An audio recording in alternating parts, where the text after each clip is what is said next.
Hallo, agus fáilte go trí seasca den program ag BBC Alba. Bhí sa taispeanach na boranich ingintach agus na scíalchan Cuideachd an sil spórs na ban in Alba.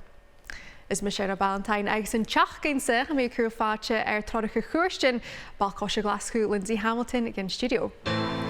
Program na Giofnag, clinician bhfuil Lindsay min gníomhachas Bhall-Coise éige, Fishing súil mar ha gnothaichean a coirt an SWPL hen.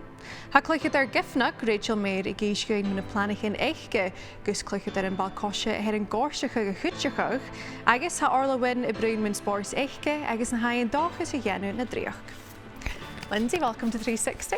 Thanks very much for having me. Well, this is your first time on the programme, and I love it when we've got a guest on for the first time because we find out all about them and their sport. And I know for you, football is your passion, would you say that? Your life? Yeah, just kind of the blood that keeps me going, I think, to be honest.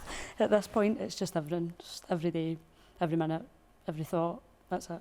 Tell me how, where did your passion, your love for the beautiful game first come from? I mean, my family's always been massively into football. My dad used to play fives. He still does. My dad just turned 60.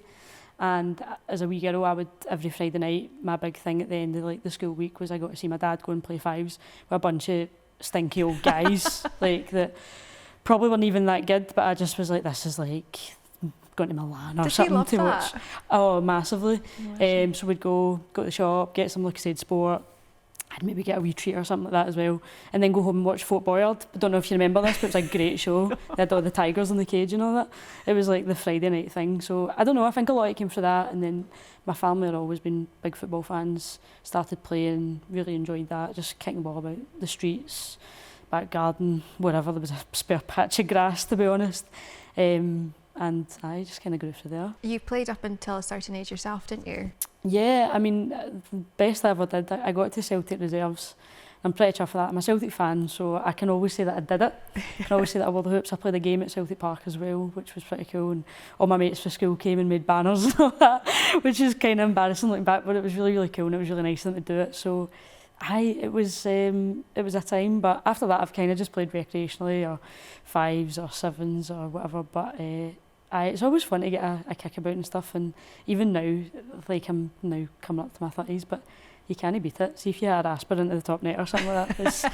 It feels like you're playing at the New Camp or something every single time. You just feel like a big kid again, so you can't beat it. And that's the thing for you, I find it so interesting. Your job now with the football tours that you do, you retain so much knowledge and history about football. It's really quite incredible. Can you just tell us a bit about the tours, how that came about, what you do? Yeah, so I mean, basically I came out of university. I did sports studies at Stirling University, really because it had sport on the title and I didn't really know what else to do.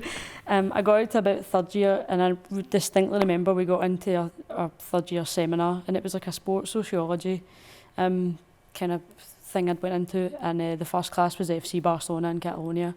And right away I'm like, oh, this is it. Like that's exactly what I'm about. It was politics, it was culture, it was history, it was all this sort of stuff, which I didn't even know you could study. I had no idea. It was totally new. In my fourth year, I did a dissertation actually on Rangers Football Club, much to many of my family's surprise, being a massive Celtic fan. But it was like a thing to do. No one ever writes about kind of Rangers identity and that sort of story. So I was like, let's do that. And while I was there, while I studied it, while I was doing my degree, I went to the Scottish Football Museum, used a lot of their resources, and you can't beat it. You walk about the place and there's the real Scottish Cup, literally just through a little glass case that you want to just bust through and take the thing up the road. There's the Champions League trophy, there's the Archie Gimble display, all of this stuff, and you were just like, I just fell in love with the place and I fell in love with the people. Left uni, did coaching in the States for a wee while, went to Boston, and that was cool. And they had a really cool tourism scene. Not a football-y one per se, more about independence from Britain and all the rest of it, and they get really annoyed at us because something about tea tax or something like that and chucked into the river. I remember that part of the tour. But like, I came back and I was like, tourism. I was like, I really like being with people, I really like telling stories. Need to go back to the Scottish Football Museum. There was something about it that was just like kind of pulling us back. So I went back and asked for a job, gave me one temp before Christmas. And then in the new year, they offered me a contract. sadly I couldn't get a full-time one, and I literally remember doing my first week and I was like, I just fit, this just works, I just belong here, I've found what I'm supposed to be doing, it just felt right. Went to my boss, I was like, can I get a full-time job? And he's like, look, we don't have any sadly to offer. And I was like, that's fine. I continued my 0 hours, I picked up another wee odd job so I could obviously make a bit more money. It's just out of uni and all the rest of it. And I kept bumping into folk and I'd be like, you know, have you been to Ibrox today? Have you been to Celtic Park? Have you been to Firhill? And they were like, no, we could only go to one place. So they would come to the National Stadium, which in itself is good. It's good that folk are reaching out and going and doing that. But I thought, that's so silly. You can get in Glasgow in 30 minutes in a car. And that was kind of it. It kind of made me go, well, that's the problem. You need to solve it. So I kind of got a wee bit jealous and thought, I can do this bigger and better. You and have? Well, we're trying. I don't know if I've done it yet, but and I still love the Scottish Football Museum. I love doing that tour.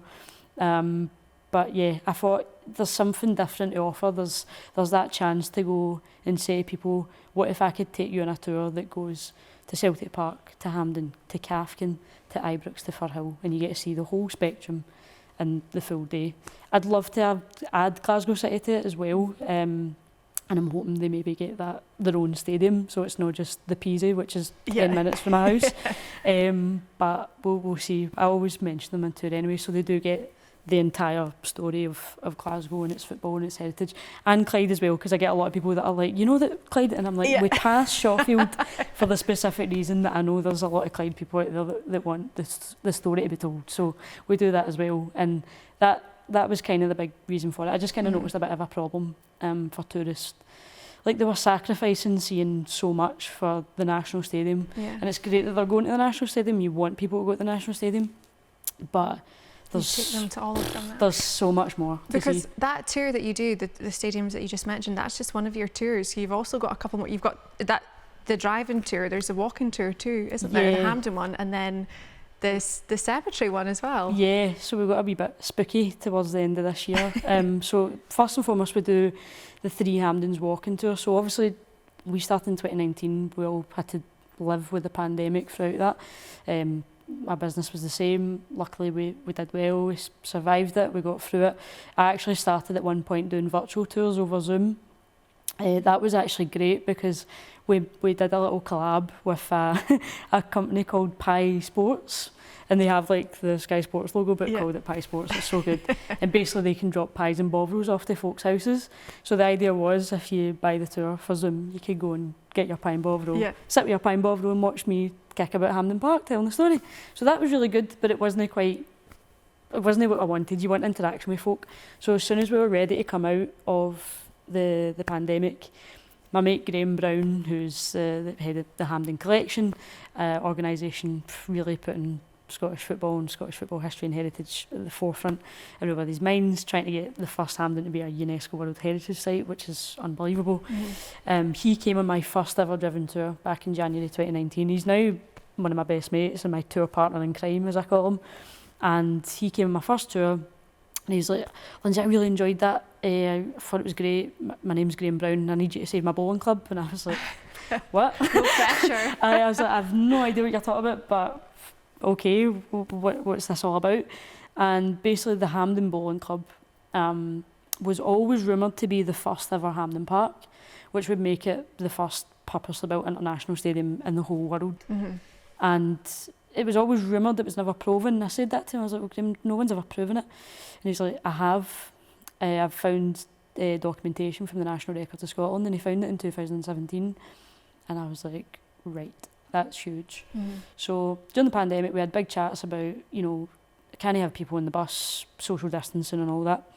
So he was really came up with the idea, you know, why don't we do a walking tour of the 3 Hampden parks? And I was like, that'll be fantastic. So we started Queen's Park Rec because Queen's Park, whether folk want to hear it or not, are the most important football club on the whole planet. And I'll fight anyone. It's no Real Madrid. it's no any big team like that. It's Queen's Park Football Club. So we start there where their origins lie. Go to the Hampden Bowling Club, which is the first purposely built international football stadium in the world. First use of season tickets, first turnstiles, all this stuff, which really is part of the modern game as we know it today. Second Hamden Park, which is now Cuairtean Park, really cool, abandoned football ground. If you like dogs, it's a dog walker's paradise. I used to go on my lunch break just to see dogs because I'm a pure weirdo. And then you've got the third incarnation and so far final. I don't know what they're going to do with Lesser Hamden yet. We might have a 4 Hamden Parks walking tour soon. I don't know what they're going to do with the name. My brother actually said to me a couple of months ago, maybe they'll call it the Andy Robertson Arena, and I was like, let's not do that. Let's just stick with Hamden and then I can add it on, but we'll see what happens. That's brilliant. Do you know what we're going to do? There's still so much more to talk about. We've got a feature coming up and then we'll come straight back to that. Is that okay? Well, Shiblaina Chrang ahead of you and Rachel Mair who Shaw. Hay Cluicheadair Giffnock and a league ahead. Juliog erivia coachig Collery Toper na Maher agus fochin garage huri cat UEFA ag ira C. Ach shem prev amas eichge taike horsto Cluicheadair had an drochorschug livia torschaiv codden bruin with a tripletchen achge.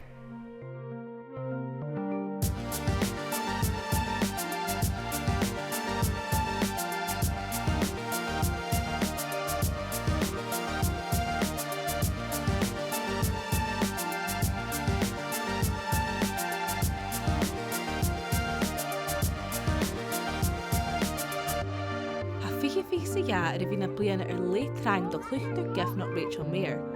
Ha you find clachtúir I bethe an na Liga Hún SWF. Dúlan aha ar a bhí a còirtear I hain sa skipa aiche.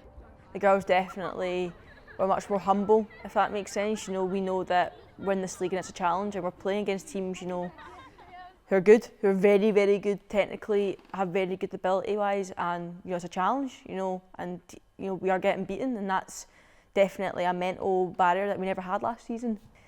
If we didn't have these games, we were still playing league below, it would be so demotivating, and just, we were winning last season, we were winning games, game after game, and it was just getting boring almost. But this season, it's definitely taught us a lot of lessons, definitely the other side of football, the negative side of it, the hard times of it, how good we get ourselves out of that challenge.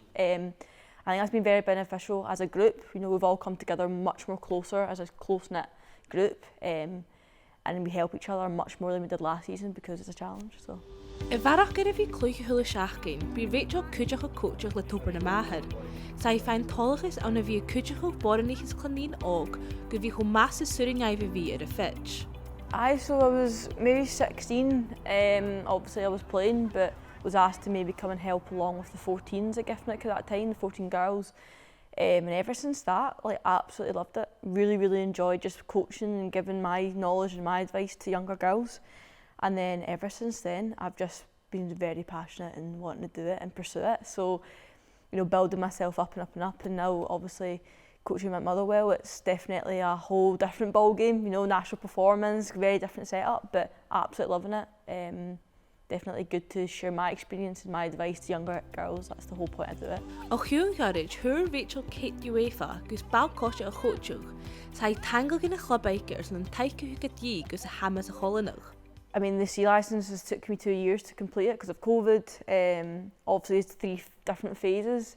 So started it in 2021, I think I'd started it in. So did that in Giffnock, and Giffnock 100% supported me and still have supported me throughout the whole time, financially supported me throughout the C licence. So if it wasn't for Giffnock, I wouldn't have been able to do it. So definitely owe a lot to that club, and I love the club.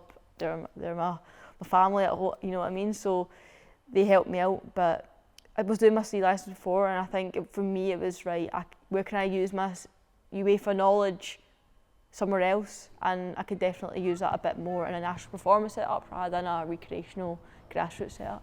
It was very good to see how different cultures coach, so you didn't have only, it was people from Nigeria, people from Japan, pretty sure one girl's from Portugal, just to see how they see the game, how different people see the game. It wasn't just girls football. I think it was only me and a couple of other people who were women, everyone else was boys. How did they see the game?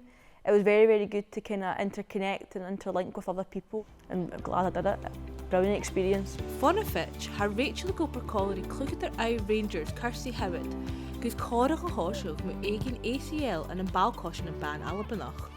Yeah, so obviously later on in November we've got our ACL workshop with Cuideachd it's all things ACL. So basically that's going to consist of a workshop for girls of all ages, so all the way from under 16s, under 14s, all the way up to women's who unfortunately have had a past experience or current experience with an ACL injury, and to support them and to give them advice, give them some knowledge, give them some insight into Kirsty's experience, because obviously she's at Rangers, she's got that experience of an injury, and giving advice to the other girls who maybe are struggling or have had the operation but are just a bit stuck and what to do. But the main thing is loneliness for them, is to get that support network, get these girls who feel so isolated into a room where they're all the same, where they're all feeling the exact same.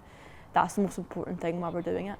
So at Giffnock, one of my teammates, Vic, she unfortunately did her ACL at training just before the season started, and that was very hard to obviously see, to watch, and obviously speaking to her, very close with her, seeing how her mental state just went rock bottom, it's just hard to see. And you're thinking to yourself, how can I support her? How can I support Vic? Even though she's feeling such a way, she's still coming to games, still coming to training, still, playing her role in the team, but she can't play. She's sitting there, she's telling me all these feelings.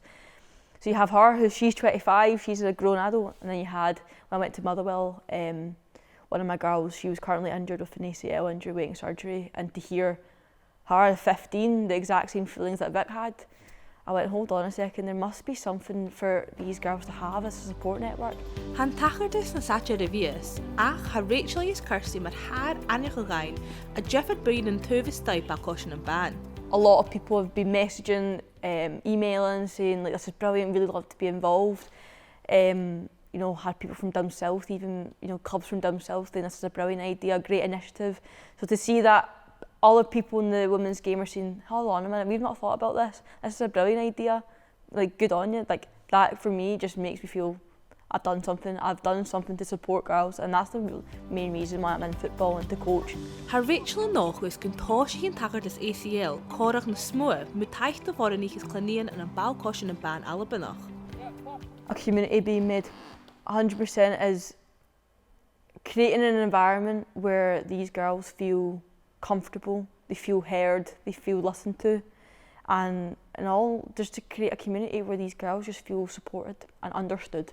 I think that's the main thing, that's a success. And I would absolutely love to do this for more things, so not just ACLs, all things mental health, all things, other things like step forward, how do we get, you've been released from a club, how can we support you? All things workshops, I definitely would be something that I would love to take forward and continue. So hopefully this one's a success and we can move forward from that. Han príomh fiachgarach ag Rachel gin a Cluicheadair an-dràsta trí siimplí. You're not alone. You've got all these people who are in the same boat.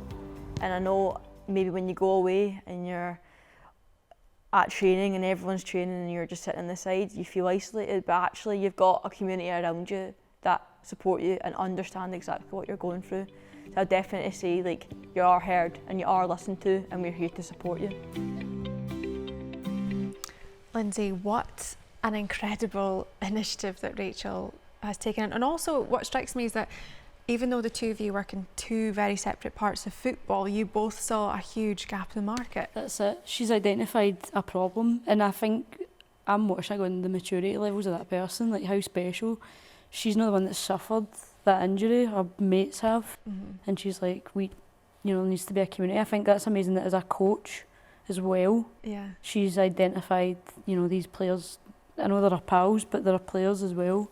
And I think that's how she's looking at it as a whole, to see that there's a community that needs support. I'm literally taken away by that. I think it's absolutely incredible. I know, I can tell you're doing. kind of speechless. I'm a little bit, I'm like, that's amazing, fair play for doing that for other folk. It's really selfless, actually, is what it is. It's special. And you've obviously been involved and loved football for so long, but when you see people like Rachel, how important are they for really pushing the game on too? She's doing so much to help so many different people. Big time. It's more folk like that you want to see in football. I think a lot of times, especially with the modern game, you see selfishness everywhere, wages, whatever it happens to be. So for folk like that, that's what it's about, who isn't are it? really just how can we help people? through sport. That's always something that's like needs to be top of priority for every organisation in football, every club, every person in football, in my opinion. But good for her. That's so cool. It's incredible, a great feature. But let's get back to you, because there's still so much to talk about, still so much I want to hear about. We were just talking about the tours, obviously. The other thing that I did actually read on the website, I can't remember exactly what tour it was, but you do have the best walking tour on the planet. That's what I've said. But basically, it's what we say is we've got the best open air football museum in the whole world, and that's Glasgow. Yeah. Glasgow has that. From every single stadium that we have to the birthplace of all the clubs, whether it's St Mary's in the Celton for Celtic or Glasgow Green for Rangers, there's all of that. The first ever international game of football happened in this city. That's incredibly special. Qatar's just about to happen. Shame that we're not going to be there, is what it is. Like, men's team never made it, but that literally kicked off, you know, everything from the West of Scotland Cricket Ground and the West End and Partick, a place folk walk past and get their coffees and breakfast or whatever, and it's right there. So we do have the world's biggest open air football museum, period. I would argue anyway. But I don't own that. That's everybody's. That's for everybody to enjoy. I just have tours to help people try and enjoy that and see the benefits in that. Tell us, what's your favourite piece of Scottish footballing history? Oh my God. We've got a couple there's of so minutes. many things, like there's so many characters and so many stories. I think I love generally talking about how a lot of the Three Hamdens tour, is about how Scotland invented this game and England didn't. And it's not to cause tough wars or anything, it's just that the facts are there. And we have this network of Scottish people who went across the world and taught them the game. Really ironic, because we taught them how to play it better than us. And now we're really struggling to get to major tournaments. But I recently, just to give a big one, I recently was in Buenos Aires, went to Argentina for a massive football holiday. I was like, I need to go. I love Messi, he's my favourite player of all time. I'm a big fan of Maradona, and Buenos Aires just seems to be the place. So I went, and everybody was asking, what are you going to do in Buenos Aires? And I was like, I'm going to Messi's house. And I went to his childhood home. It was amazing. I was practically kissing the pavements. It was really sad. Went to loads of games, all the rest of it. And I went to see a dead guy called Alexander Watson Hutton. Alexander Watson Hutton came for the Gorbals. Travelled to Buenos Aires as part of the British Railway. They were building these great train lines across Argentina. And he helped to form the Argentinian Football Association and the first ever football league in Argentina. There's a team that he had called Alumni, who if you Google just now, as a fun exercise for everyone, if you're sitting watching, if you Google just now Alumni, you will see that they sit still within the top 10 teams in terms of the most teams that have won, the teams that have won the most first division titles in the country, and they've been going since like the 1920s or something. And that was a wee guy from the Gorbals? Wee guy for the Gorbals. That's incredible. Pretty cool, isn't it? Great piece of history, I love it. Yep. Again, we will come back to more of that shortly. Perfect. Well, ag is cúig bliana díag, Orla Winn dúis na cridhe Giofnag and a wakeboarding, who sin fachgal agus fein amach mar a hoisií an uisce, agus na hain dochas a genu and a spores for a bhaile Cluicheadair mar ha.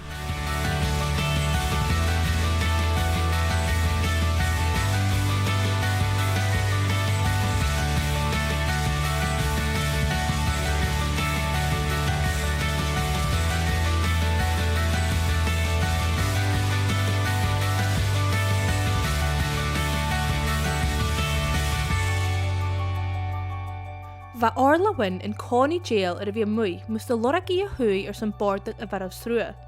Bhuinnidh a lúchleisiga og a hiet coartbeisiike for ucht umplana diag. Ayas had driach fast for njarsku njarst. I was a really outdoorsy kid when I was younger, so I was always climbing trees, running around and just playing football as well, yeah. Well, it first started here at Fox Lake, and I tried it out one day with active schools, and from then on I just remember being hooked. Like, it was just so much fun, and then it very quickly became that one thing in the week that I really looked forward to doing. At first I just did it for a bit of fun, but when I won my first ever competition, that's when I started to think maybe it was something I wanted to do. I personally love how they're just endless possibilities, and you can just let your creativity run wild. Like, I can honestly say there's never been a time where I've been stuck on what to try. And I also, of course, love the competing side of things, and maybe not when things don't go quite to plan, but when they do, there's no feeling that tops it. Hu conservachas trá na dríoch eòlais an luach for de Orla. Han clad treinach Giofnag a sealt in an bhaile Cuideachd ar sonna bhí sarvachal. It was amazing to have these experiences so early on, like, especially as school wasn't something I particularly enjoyed when I was younger, so to have something I could work on and be proud of was really, really, really good. Well, for me, wakeboarding really takes up my whole life, so if I'm not squeezing in like a session after school, then I'll be working on my fitness, or at the weekends I'll be down south training on the full cables for the competitions, and that can mean I can miss out on a lot of social and personal things, but it's just like what you do.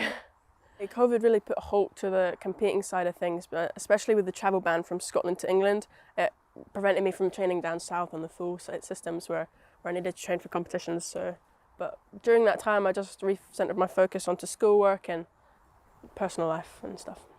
Ba Orla na páirc de skip a bordach a bhar srua ag skip a GB. Jo bruidhinnidh sin skip a cóirí chéile gus amas an úra cholanach. Such an amazing experience. Like, I can't put into words how grateful I am to have had these opportunities, and it's really forced me to push my riding to the limits just that little bit more as well. So very good. Yeah, we were always pushing each other as a team, and seeing the other teams compete really just made us want to like one-up them. So yeah, it was a really amazing experience. It was such a privilege and an honour to be wakeboarding for the whole of the UK. Like, doing that just in general is just an achievement in itself. So. Ag coig blina diaag ha Orla mar had na sár chuirí an bordach a bhar srua. Ha nóchas na Olympics a rounds in Cuideachd, agus a còmhla a Cuideachd le fast and sports.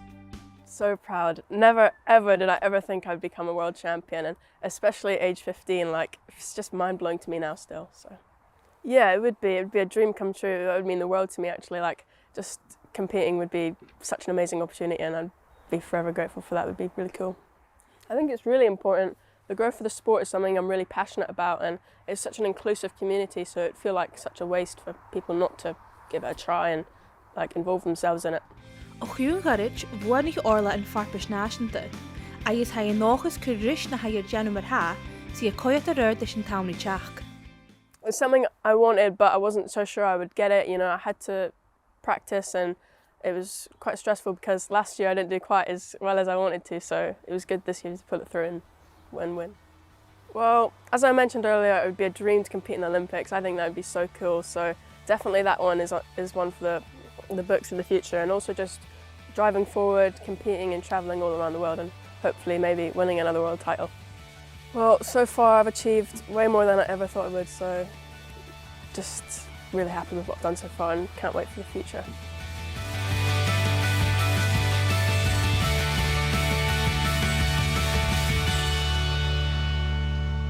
Lindsay, world champion by 15. What a brilliant young athlete. I know, it's making me think, why am I on the couch and she's on the screen? She should be here talking about it. It's so cool. Literally, some of that stuff looked incredibly difficult. Yeah. I would have been gobbling the water within 5 seconds, I think, at the rope taking off. So some of the stuff was so cool. And at 15, what have you done at 15? I know. Oh, national champion. Like, thinking of going to the Olympics next year or something. You're like, World do that. champ. Yeah. Do you? That's amazing. Honestly, absolutely fair play. Just absolute rock star, to be It's honest. incredible. How much do you enjoy seeing young athletes like Orla do well? See And anybody. Scottish as well. I know exactly, but see anybody who has a passion and just runs towards it. That to me that's what it's supposed to be. Just find what it is and just go for it. And she's not letting up anytime soon. She's literally 15 and she's top of the world. Good on you. Yeah, it's Go for it. amazing. We do wish her all the best. Absolutely. Let's get back to you and your passion. I know you are also a big follower of the SWPL. Yes. How have you been enjoying it this season? Well, I'm a Celtic fan, so I'm not all there yet. I was at the game on Sunday and I was really deflated, actually. I think I put in Twitter the word despondent, which I don't think I've ever used in my puff, but I felt despondent. It was just another last minute, and I was at the Spartans Cup game as well the week before, another last minute equaliser and then the penalties, and it's just been a gutting couple of weeks, to be honest, for me as a Celtic fan anyway, but it's an exciting league. I've not seen enough of Rangers yet really in the flesh this season, but it looks to be really competitive again, which I'm looking forward to, and we're coming into that sort of winter period, things get a wee bit tougher, so we'll see where it goes. Because I know that you like to go to games, is it most Sundays sometimes too? Saturday, Sundays, I go to the juniors, usually take the dog on a Saturday. I'll go to Celtic Park if I've got the time to go. If not, I go to Firhill. My mate's a big Jags fan, and that really is my local team, if I'm being honest. So I'll go to the Jags game if I can, and then Sunday it's whatever the closest. Usually I'll obviously go and follow Celtic, that's my team, that's who I want to watch, but I'll go to City. Petershill is 10 minutes from my house, so I'll go there quite often. I've been to the Hummel Training Centre for a couple of games as well, but honestly I would watch two pensioners playing longies up the park. Like, I'd just stop and watch anybody play. Me and the dog, that's his, you know how the dog word is like squirrel, you say squirrel and they're like, ooh, Elvis is football. I literally say football and his head like goes. And he's there. And we play in the back, we play at the park, we go to the ash pitch and play. Loves playing football on an ash pitch. We rarely find them now, but I kind of know where they are. I will literally watch anybody kicking a ball about, to be honest, but massive fan of the SWPL. It's going from strength to strength. It really, really is. It's not a cliche saying it. It's been fantastic. This season, with the coverage it's getting, just even the play, it's just better than I think I've ever seen it. So I really enjoying it. Just what you were saying, going from strength to strength, I was just going to ask, how much have you enjoyed seeing that growth then in the past, especially it feels like the past few seasons it's if you'd asked skyrocketed. Oh, absolutely. If you'd asked me 10 years ago, bear in mind I played and whatever else, you know, the women's game's going to go professional, I'd be like, nuts, no. And this is someone, I'm in the thick of it, I'm obsessed, it's my niche, it's where I am, and I never would have thought I'd have seen it until I was maybe 60, 70 years age or something like that. I've never seen it happening. Obviously, what do I know? Classic football fan, no next to nothing, despite being in the thick of it. But I've loved it. And even, do you know really what the pride for me is? And I'm seeing a lot of kids now. I remember getting really annoyed. I left one of the national games, the Scottish Women's national team games at Hampden, and this kid was just like, we won, I can't remember the game, we won 3-0 or something like that. And this kid was like, that was quite good, wasn't it? And I was like, quite good. So we're not supposed to be seeing the Scottish Women's national team play at Hampden. Like, I don't mean to say that, and it just, if you'd again asked me 5-10 years ago, I'd have been like, you didn't think you'd ever see that? I never thought I'd see it. Never thought I'd see it, and we're getting thousands there to watch the games. It's amazing, and it's right though. It's going in the right way, and it's the right place. They should be playing at Hampden. It's a national stadium, and I take a massive sense of pride in that. I think it's so good. But I was like, this kid he doesn't know, so you don't get it. But fair play. He was at the game with his mum, and he was sitting watching the game, and you obviously enjoyed it. So it was quite good. But I'm like, quite good. But even seeing that, even for a young kid to see Scotland play at the national stadium, it's probably again something that when you were younger didn't think you'd see. I used to go to watch the Julie Fleeting and all that, but it'd be at Falkirk or Kilmarnock or you know, we'd have to go somewhere like outside. No, that's terrible. We had to go outside of Glasgow, but you would go to a smaller ground. You know, you go to even before they made the change to say, you know what, exclusively we're going to be playing at Hampden Park. The games were at St Mirren and stuff like that. Which wasn't that it's long no ago. knock to St Mirren, but it's a smaller ground. Yeah. Actually, the last game I watched there was Scotland versus the USA, the women's team, and we actually should have won that night and they beat us, but we played really well. But it's amazing, that wasn't isn't it? long ago at all, and it's just done this absolute like 360 spin, and you're like, it's class. It's amazing. Well, Lindsay, I'm so devastated that we're going to have to end this there because there's still so much to hear from you. But thank you so much for joining us this week. No, thanks for having me on. I really enjoyed that. It was good fun. Good. Thank you. Well, we will speak to you soon. Thanks. Well, sinna hacking raibh in noch, and a chiachgain be van Olympicach, Jackie Lockhart, callroom in studio. Jen Keenchach, gewalshiv a lengthen BBC Alba, Eccleston Calshiv programs and be, I guess, barrachd in a skilch and ingentach was still sports and ban in Alba, Chloinchin. Chiesenshiv and Ahuris.